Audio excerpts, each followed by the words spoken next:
$50,000 a year. On paper, that sounds like a decent salary. It's a number most people would feel okay telling their family at a dinner table. But here's what nobody tells you. In Australia right now, $50,000 a year doesn't stretch the way you think it does. And by the end of this video, you'll understand exactly why so many people earning this amount feel like they're working hard, doing everything right, and still ending each month with almost nothing left. Let's start with the truth most paychecks hide. When you earn $50,000 a year, you don't actually get $50,000.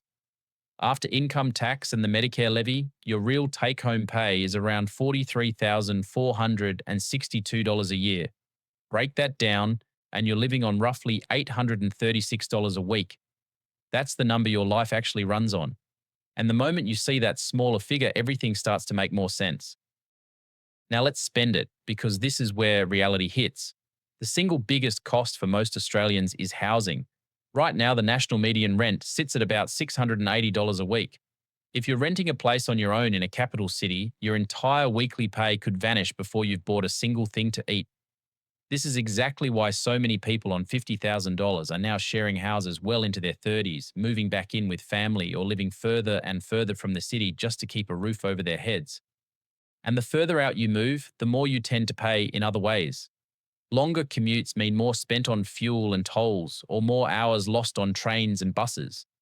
The rent might drop, but the time and travel costs climb back up. There's almost always a trade-off hiding somewhere in the decision.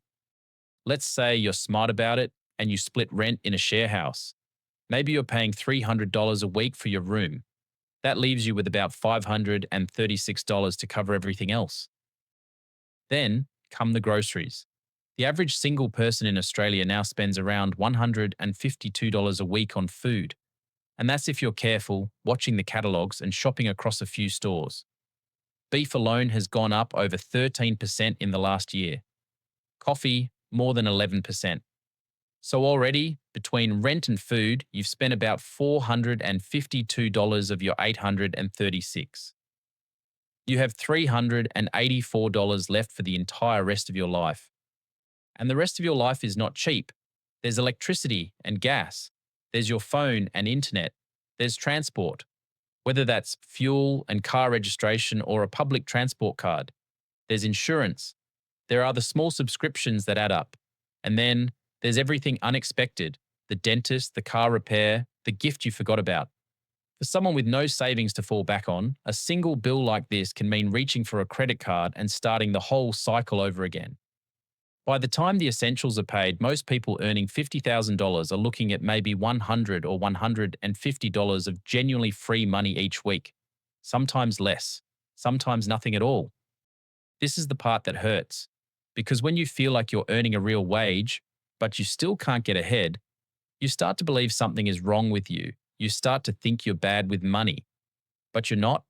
You're living in one of the most expensive periods Australia has seen, where inflation is still running near 4.2%, where rent has hit record highs, and where the cost of simply existing has climbed faster than wages for years. And here's something else that makes it harder. When money is this tight, every single decision carries weight. People earning a comfortable income can make a mistake, overspend 1 week, forget to cancel a subscription, and barely notice. But on $50,000, there's no buffer to absorb the small slips. One unexpected bill can wipe out a month of careful saving. One bad week can push you into the red. That constant pressure is exhausting, and over time it wears people down. It's not just a money problem, it becomes a mental one. The stress of always doing the maths in your head, of checking your balance before you tap your card, of saying no to things your friends say yes to without thinking. That weight follows people into their sleep, their relationships, and their health. Studies have repeatedly linked ongoing financial stress to anxiety, poor sleep, and burnout, which makes it even harder to think clearly and plan ahead. It becomes a cycle that feeds itself, where the stress makes good decisions harder and the lack of good decisions deepens the stress.